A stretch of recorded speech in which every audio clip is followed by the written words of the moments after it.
ગુજરાતમાં શિક્ષણ પાછળ સરકાર કમર કસતી હોવાની સુફિયાની વાતો વચ્ચે લીંબડીના દેવપરામાં એક એવી શાળા પણ છે જે રાંધણી માતાજીના મંદિરની ભોજનશાળાની અંદર ચલાવવામાં આવે છે। જી હા, ભોજનશાળાની અંદર, અને એ પણ મંદિરના। રાજ્ય સરકારે દેવપરા ગામને માધ્યમિક હાઈસ્કૂલની મંજૂરી આપી દીધી છે। ગામે શાળાના નિર્માણ માટે વિશાળ જમીન પણ ફાળવી દીધી છે, પણ કરમની કઠણાઈ એ છે કે છેલ્લા 3 વર્ષથી મંદિરની પતરાના શેડવાળી ભોજનશાળાની ઓસરીમાં ધોરણ 9 અને 10ના વિદ્યાર્થીઓને અભ્યાસ માટે આશરો લેવો પડ્યો છે। અમારે બિલ્ડિંગ નથી તો અમે રાંકળી માતાજીના મંદિરે ભણીએ છીએ। અમારી એ માંગણી છે કે અમને જલ્દીથી જલ્દી એક નવું બિલ્ડિંગ બનાવી આપે। ભણવા માટે સ્કૂલે પાછ સ્કૂલ નથી, આ તો મંદિર છે। અમાર સ્કૂલનું બિલ્ડિંગ નથી એટલે અમે મંદિરમાં ભણીએ છીએ। તમે કેટલા ટાઈમથી મંદિરમાં ભણો છો? અમે તો અમારી સ્કૂલ 7 વર્ષથી શરૂ થયેલી છે, પણ અમે તો 2 વર્ષથી જ ભણીએ છીએ। આ મંદિરમાં એક વસ્તુ છે કે ભણવા આવે છે છોકરીઓને, એક વસ્તુ છે કે મંદિરમાં કોઈ સુવિધા નથી, સંડાસ, બાથરૂમ, પછી અહીંયા છોકરીઓની કોઈ સુરક્ષા નથી। માના મંદિરમાં 9 અને 10નું જે શિક્ષણ કાર્ય છે આજે અહીંયા ચાલુ છે। આજે 9-10માં ગામની 85 વિદ્યાર્થીની સંખ્યા, આ સબ આપ જોઈ શકો છો કે કેવી પરિસ્થિતિમાં આજે આ ગુજરાત રાજ્યનું જે આવનારું ભવિષ્ય છે, જે ગુજરાત રાજ્ય અને દેશને જે ઘડવાનું છે, આજે બાળકો અહીંયા પડી રહ્યા છે। જે ભૌતિક સુવિધાઓ હોય, શિક્ષણને લગતી જે સુવિધાઓ હોય એ અહીંયા બિલકુલ મળતી નથી। અહીંયા બાળકોને જે ખરેખર તકલીફ પડી રહી છે કે 2 વર્ગનું શિક્ષણ કાર્ય જે છે એક સાથે ચાલુ થાય છે, એટલે એક પણ ધોરણને પૂરતો ન્યાય નથી આપી શકાતો એમ પહેલાં તો। અને અહીંયા કોઈ પણ સામાજિક પ્રસંગ હોય ત્યારે બાળકોને અહીંયાથી દૂર લઈ જવા પડે છે, આ જગ્યા ખાલી કરવી પડે છે, ત્યારે બાળકોને બહુ તકલીફ પડી રહી છે કે ભાઈ બીજે ક્યાં મેનેજ કરીશું। આગળ વાત કરવી છે તાંત્રિક નવલસિંહની, જેના પ્રેમિકાના હત્યા કેસમાં 3જો આરોપી પકડાયો છે। વાંકાનેર પોલીસે જીગર ગોહિલની ધરપકડ કરી છે। આરોપીનું ઘટના સ્થળે રિકન્સ્ટ્રક્શન કરાયું। વઢવાણમાં નગમાની હત્યા કરવામાં મદદ કરી હતી તેનો આરોપ છે કે મદદ કરવાનો આરોપ છે તેના પર। આરોપીએ લાશના ટુકડાઓને દફનાવવામાં મદદ કરી હતી। અગાઉ નવલસિંહની પત્ની ભાણેજની ધરપકડ કરાઈ હતી। મોરબીમાં તાંત્રિક નવલસિંહની પ્રેમિકા નગમાની હત્યા કેસમાં 3જા આરોપીની ધરપકડ કરાઈ છે।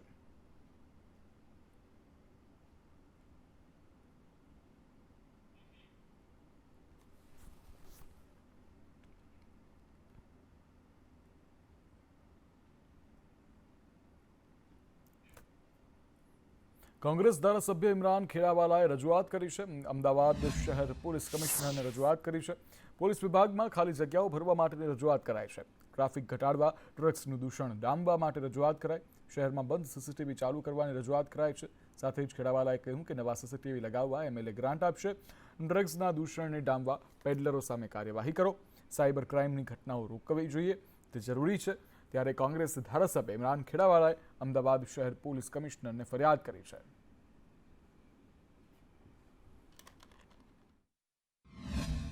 અમદાવાદ શહેરને લગતી જે સમસ્યા છે, એક તો સૌથી વધારે ટ્રાફિકની સમસ્યા છે। એના અંદર ટ્રાફિકની વ્યવસ્થામાં જ્યાં ઓવરબ્રિજ છે, ફ્લાયઓવર બનાવવાની જરૂર છે, ત્યાં બ્રિજ તાત્કાલિક બનાવવા જોઈએ।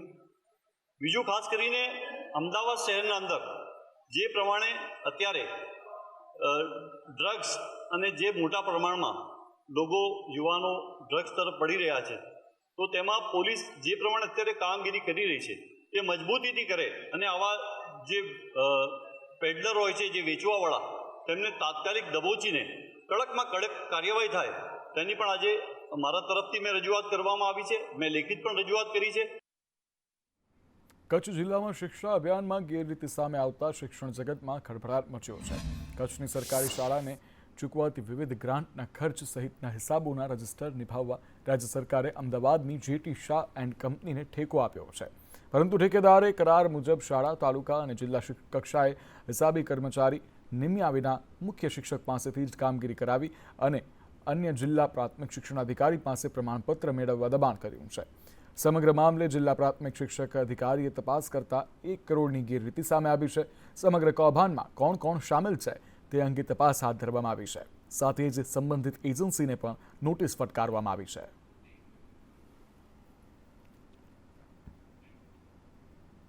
છેવટે અમદાવાદમાં ચેનપુર અંડરપાસનું કામ પૂર્ણ થઈ ચૂક્યું છે।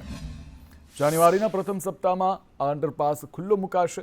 10 કરોડના ખર્ચે અંડરપાસનું કામ થયું છે. અંડરપાસ બનતા ટ્રાફિકની સમસ્યા હળવી થશે. અંડરપાસ ન હોવાથી 3 થી 4 કિલોમીટર જેટલું રાહદારીઓને ફરવું પડતું હતું. ફાટક મુક્ત અમદાવાદ તરફ અમદાવાદ મ્યુનિસિપલ કોર્પોરેશન છે તે આગળ વધી રહ્યું છે.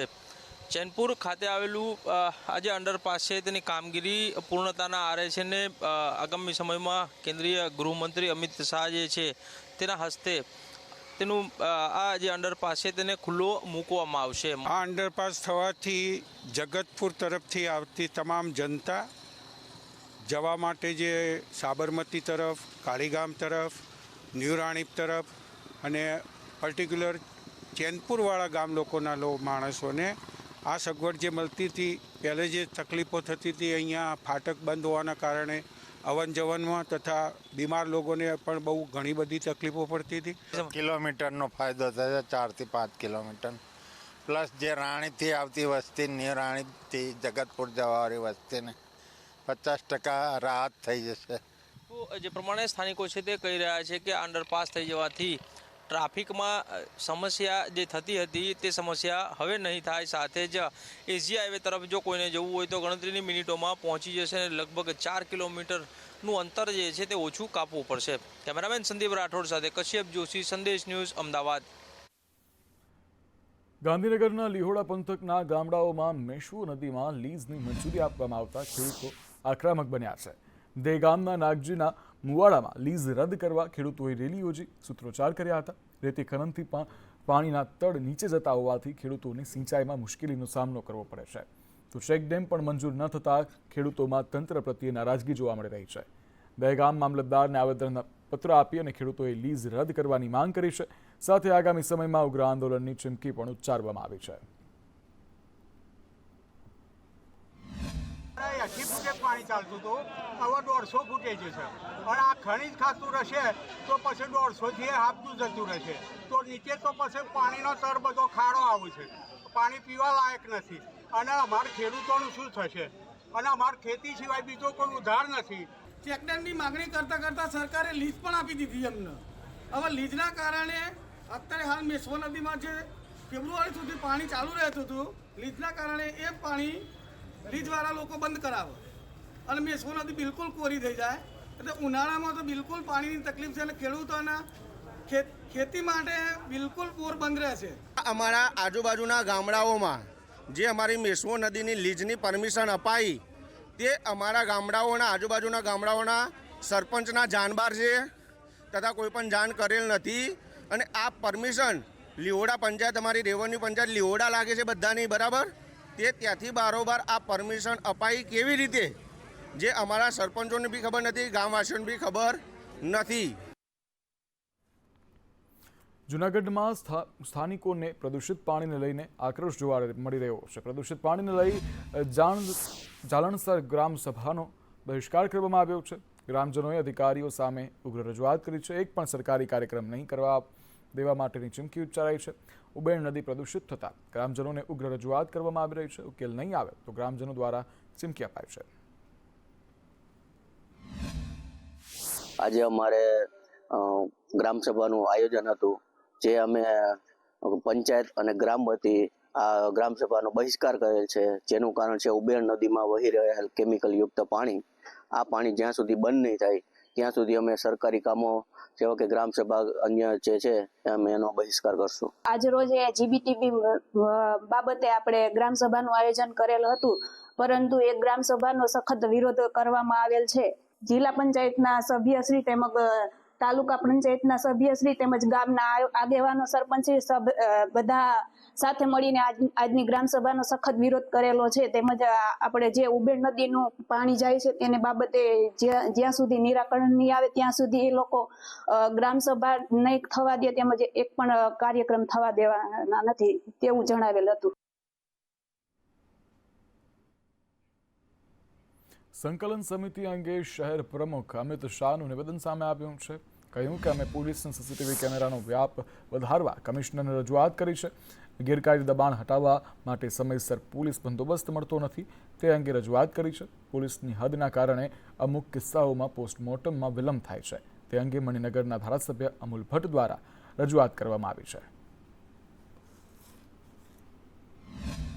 પણ ગુનાખોરી ના થાય અથવા તરત પકડાઈ જાય એના માટે સીસીટીવી કેમેરાઓનું નેટવર્ક વધારે કરવા દરેક ધારાસભ્યશ્રીએ પોતે 25 લાખ રૂપિયા અને સંસદ સભ્યોએ પણ 25-50 લાખ રૂપિયા બજેટ આપવાની માનસિકતા બતાવી છે. અમે આદરણીય મ્યુનિસિપલ કમિશનરને પણ વિનંતી કરવાના છે કે બીજા મુખ્ય રસ્તાઓ પર સીસીટીવી કેમેરાનું નેટવર્ક નાખવામાં આવે જેને કારણે ગુના તરત પકડાઈ જાય છે. બોટાદમાં અકસ્માત બાદ યુવકના મોતથી રોષ જોવા મળી રહ્યો છે. કસગામ નજીક ગ્રામજનોએ ચક્કાજામ કર્યો છે. ગ્રામજનો દ્વારા રસ્તા ઉપર ચક્કાજામ કરી વિરોધ નોંધાવવામાં આવ્યો છે. 24 ડિસેમ્બરે ટ્રકની અડફેટે યુવકનું મોત થયું હતું. નશાની હાલતમાં ટ્રક ચાલકે અકસ્માત સર્જ્યો હતો. સિંગલ રોડ પહોળો કરવા માટે હાલ ગ્રામજનોની માંગ છે. 35 જેટલા ગામના લોકો સાથે જોડાઈ અને આ વિરોધ કરી રહ્યા છે અને અકસ્માતને લઈ અને ચક્કાજામ કર્યો છે.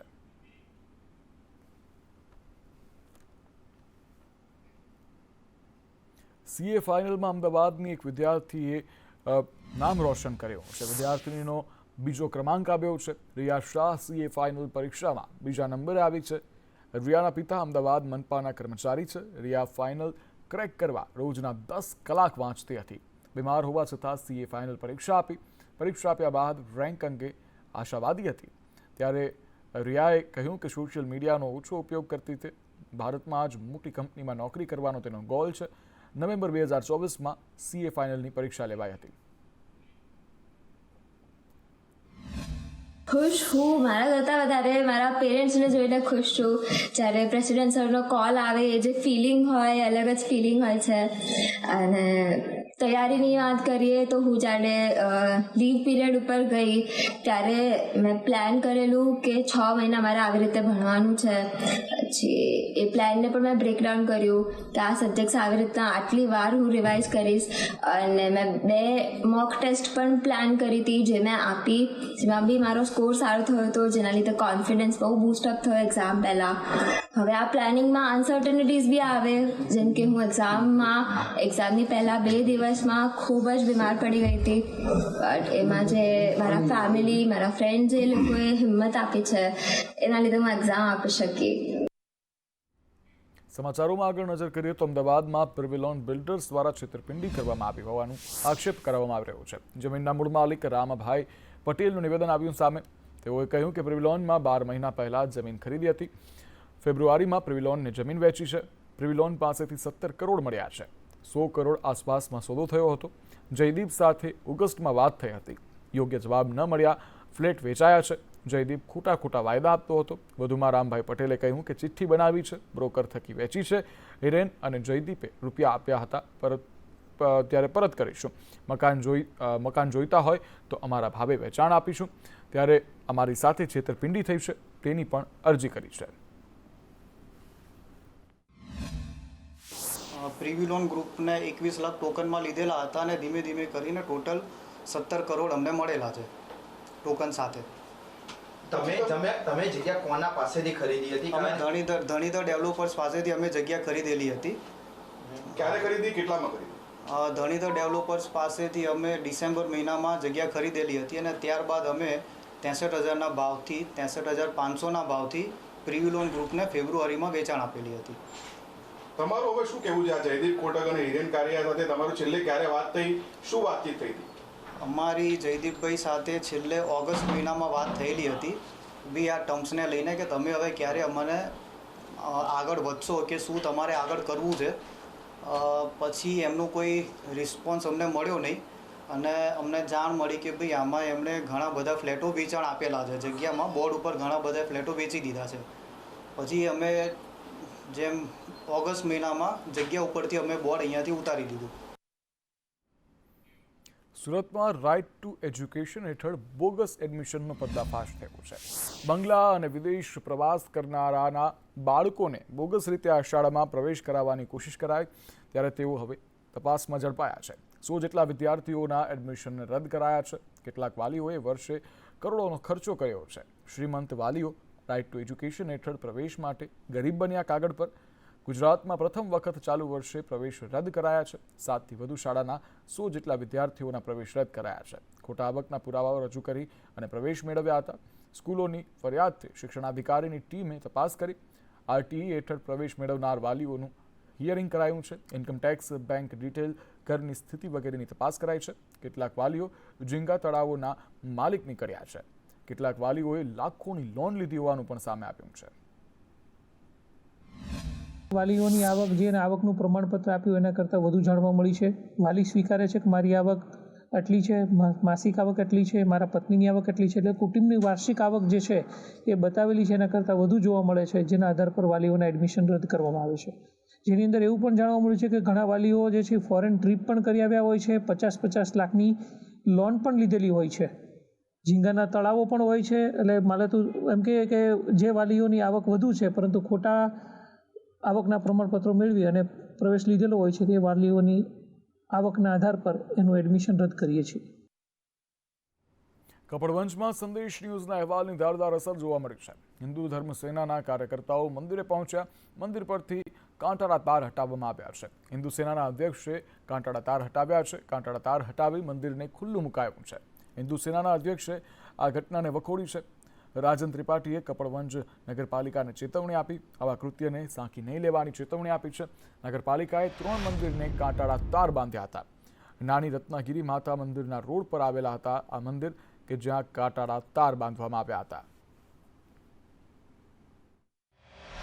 અમે લોકો અહીંયા કપડવંજમાં આવીને અને અમે આ માતાના મંદિરમાં જે કપડવંજ નગરપાલિકા દ્વારા દબાણના નામે વિકૃત માનસિક ધરાવતાવાળા અમુક લોકો છે કે જે લોકો માતા નથી માનતા, ખબર નહીં કોણ છે, જે હશે તો એ લોકો જે તારની વાડ મારી છે ને, તમે આજે આ વાડ તોડ નાખી છે.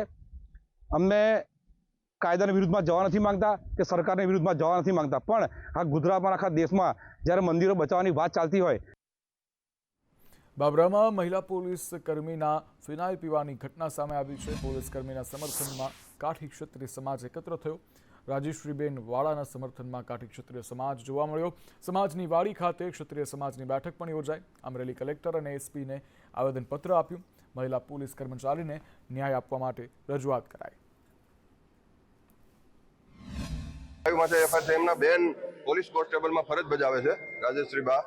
એમને પોલીસથી અમુક લોકોએ એને ત્રાસ આપ્યો, પોલીસ અધિકારીઓએ, અને માનસિક ટોર્ચર કર્યું, દવા પીવા મજબૂર કર્યા, અને બેને દવા પીધી અને બેન અત્યારે સિવિલમાં દાખલ છે. અમારો કાઠી સમાજ, ક્ષત્રિય સમાજ તમામ ભેગો થયો છે અને બેનને ન્યાય અપાવવા માટે અમે કલેક્ટર સાહેબને, માનનીય શ્રી એસપી સાહેબને વિનંતી કરી છે.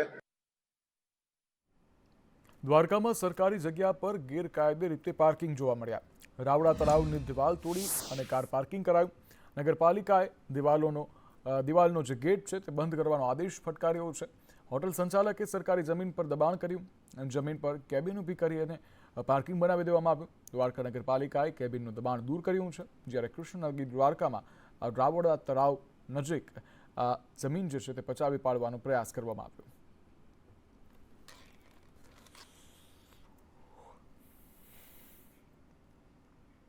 થર્ટી ડિસેમ્બરને લઈ અને હવે શહેર પોલીસનું મેગા ચેકિંગ જોવા મળી રહ્યું છે. અમદાવાદ પોલીસ સતર્ક છે. શહેરના અલગ અલગ વિસ્તારમાં પોલીસે વાહન ચેકિંગ હાથ ધર્યા છે. રિવરફ્રન્ટ પર જેસીપી, ડીસીપી, એસીપી, પીઆઈ સહિત 150થી વધુ પોલીસ કર્મીઓનું મેગા ચેકિંગ જોવા મળી રહ્યું છે. ડ્રિંક એન્ડ ડ્રાઈવના કેસો કરવા બ્રેથ એનાલાઇઝર મશીન વડે શંકાસ્પદ વાહન ચાલકોનું ચેકિંગ કરવામાં આવી રહ્યું છે. નંબર પ્લેટ વિનાના વાહનો, બ્લેક ફિલ્મવાળા તેમજ ડ્રાઇવિંગ લાયસન્સ વિના વાહન ચલાવનારા સામે પોલીસની કડક કાર્યવાહી જોવા મળી રહી છે.